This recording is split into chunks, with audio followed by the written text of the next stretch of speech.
Mambo vipi? Karibu katika Legela TV. Uko nami mtangazaji wako Mwanali. Kama nilivyokuwa nakwambia kwenye maudhui ya kipindi changu kwamba nitakuburudisha, nitakupa elimu na pia nitakufunza. Leo nipo kwenye jambo la kutoa elimu.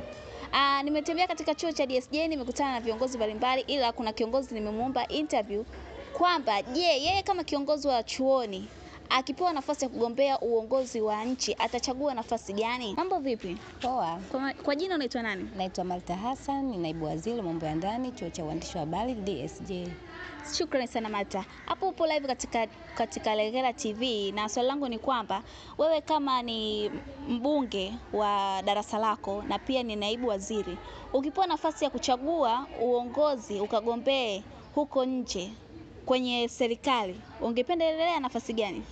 Kwa sasa hivi kwanza sijakuwa na huo mwamko wa kuamua kwamba nichague labda nikagombee nafasi gani ya serikali, lakini na imani muda bado hujafika kuchagua nafasi gani, ila kwa haraka labda ungeniambia nigombee, nifikirie kwa haraka japokuwa halmashauri ya kichwa changu haijakubali, nikubali ubunge, kwa sababu naiwishi siku moja niwe mbunge wa jimbo la, yani niwe mbunge katika nchi ya Tanzania. Natamani sana niwe mbunge. Ni changamoto gani unapitia kwenye kuongoza? Maana wewe ni mbunge wa darasa. Changamoto gani unapitia kwenye kuongoza watu wako?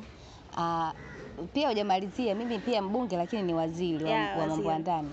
Katika darasa langu, ukiongelea ubunge katika darasa langu, changamoto lazima ziwepo kazini wanasema.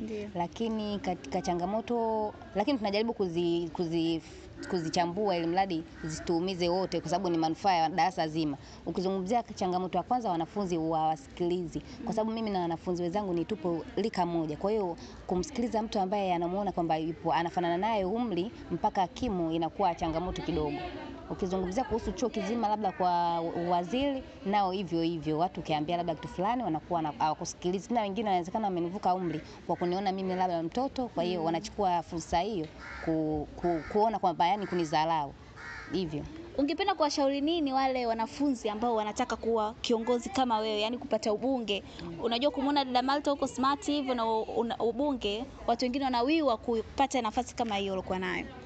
Nawaambia tu wajiamini, wanaweza, wanachokiamini kinawezekana, wasikate tamaa. Kama una imani siku moja unataka kuwa mbunge, hebu jiwekeze katika ubunge, ipo siku moja utakuwa mbunge kama nilivyokuwa mimi.